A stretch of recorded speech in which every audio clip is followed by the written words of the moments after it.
కార్యక్రమాల వలన మాత్రమే సనాతన హైందవ ధర్మం కాపాడబడుతోంది. నీలాంటి సూడో స్పిరిచువలిస్టుల వలన కాదు. నీ ఆశయం రాజకీయం, నీ ఆశయం అధికారం.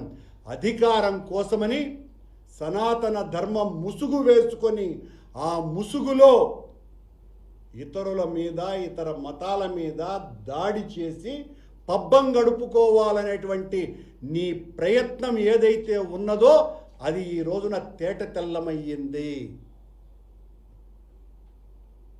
ఇంత దారుణంగా కోర్టులనే హెచ్చరిస్తూ ఇతర మతాలను దాడి చేస్తే కోర్టులు వెంటనే స్పందిస్తాయి, హైందవ మతం మీద దాడి చేస్తే కోర్టులు అసలు పట్టించుకోవు, రాజకీయ నాయకులు పట్టించుకోవు అని అనేక రకాలుగా అందరి మీద నీలాప నిందలు వేసినటువంటి నువ్వు బాప్టిజం నేను తీసుకున్నాను అని చెప్పినాడు. గొడ్డు మాంసం తింటాను అన్నాడు. నాకు మతమే లేదు అని అన్నాడు. మళ్ళీ నేను చిన్నప్పటి నుంచి భక్తుణ్ణి, మా ఇంటిలో సనాతన ధర్మాన్ని పాటిస్తారు, ఈయన గారి పీఠంలో చేరినటువంటి వాళ్ళు అదనంగా మీరందరూ కూడా ఇంట్లో పూజ చేసుకున్న తర్వాత మీకు సిగరెట్లు మత్తు అలవాటు ఉంటే ఆ పూజా గదిలోనే ఆ హారతి కర్పూరంలోనే మీరు సిగరెట్లు కానీ గంజాయి కానీ వెలిగించుకోవచ్చును. ఆ వెసులుబాటు కూడా పవనస్వాముల వారి పీఠం వలన కలుగుతుంది. ఇది ఈయన గారు ప్రపంచానికి చాటి చెప్పినటువంటి హైందవ సనాతన ధర్మ పరిరక్షణ. ఇంత మళ్ళీ శ్రీరామచంద్రుడు ఈ దేశానికి మూల పురుషుడు. శ్రీరామచంద్రుని గురించి ఆకాశానికి ఎత్తి మాట్లాడినారు పవన్ కళ్యాణ్. ఈ దేశంలో 5 లక్షల గ్రామాలలో ప్రతి గ్రామంలోనూ రాముడు ఉన్నాడు, రాముని గుడి ఉన్నది. ప్రతి గ్రామంలోనూ రాముడి గుడి ఉన్నది. రాముని గుడి లేనటువంటి గ్రామమే ఈ దేశంలో లేదు. నువ్వు కొత్తగా శ్రీరామచంద్రుడిని పరిచయం చేస్తావా? శ్రీరామచంద్రుడు ఏకపత్ని వ్రతుడు పవన్ స్వాముల వారు. తమరు స్వామి, పవనస్వాముల పీఠాధిపత్యుల వర్యులు రాముని ఏ విషయంలో ఆదర్శంగా మీరు తీసుకున్నారో ఒకసారి దయచేయుడు స్వాముల వారు. మీరు సనాతన ధర్మ ప్రవచనాలు చేస్తూ ఉంటే నూతన యువత అంతా కూడా వెబ్బా పవనస్వాములు చెప్పేదంతా నిజమేనేమో, సనాతన ధర్మం అంటే ఇదేనేమో, సిగరెట్లు వెలిగించుకోవాలా, హారతుల మీద బాప్టిజం అవసరమైతే తీసుకోవచ్చును, గొడ్డు మాంసం తింటూ పోతూ ఉండాలి, మతం అనేది మనకు లేనే లేదు. ఇవన్నీ కూడా నీ యువతకు నేర్పించదలుచుకున్నావా?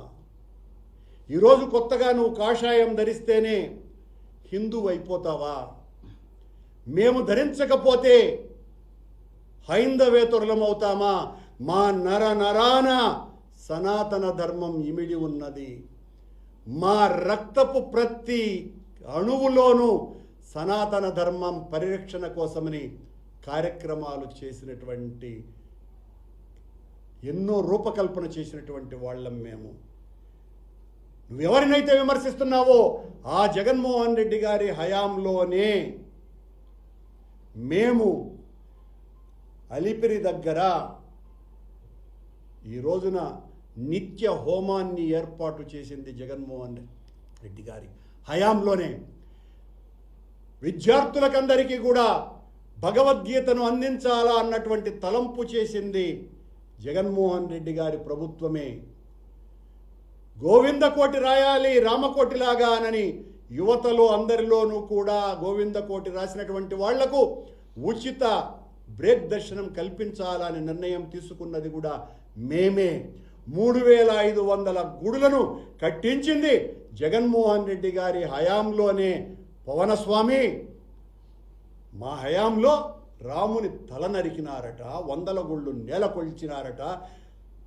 పవన్ చంద్రబాబు సమయంలో కొన్ని 100 గుళ్ళు కూల్చేసినారు, నేలమట్టం చేసినారు. ప్రశ్న ఆయన్ని అడుగు. ఆయన సంఖలో బిడ్డలాగా మాట్లాడుతున్న నువ్వు ఆయన హయాంలో జరిగినటువంటి హైందవ సంస్కృతి మీద జరిగిన దాడిని ప్రశ్నించు. మమ్మల్ని కాదు ప్రశ్నించాల్సింది. నువ్వు ఏ ప్రశ్నలైతే వేస్తున్నావో మా మీద ప్రతి ప్రశ్నకు మేము సమాధానం చెప్పడానికి సిద్ధంగా ఉన్నాము.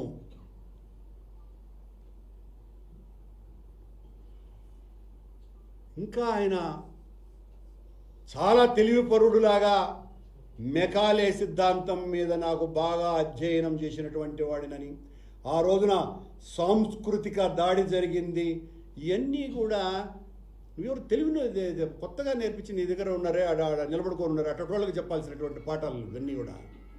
మెకాలే ఏం చెప్పినాడు? నీకు అసలు ఓనమాలు రావు అన్నది సుస్పష్టం సనాతన ధర్మాన్ని గురించి. నువ్వు ఏ పుస్తకము చదువుకోలేదు.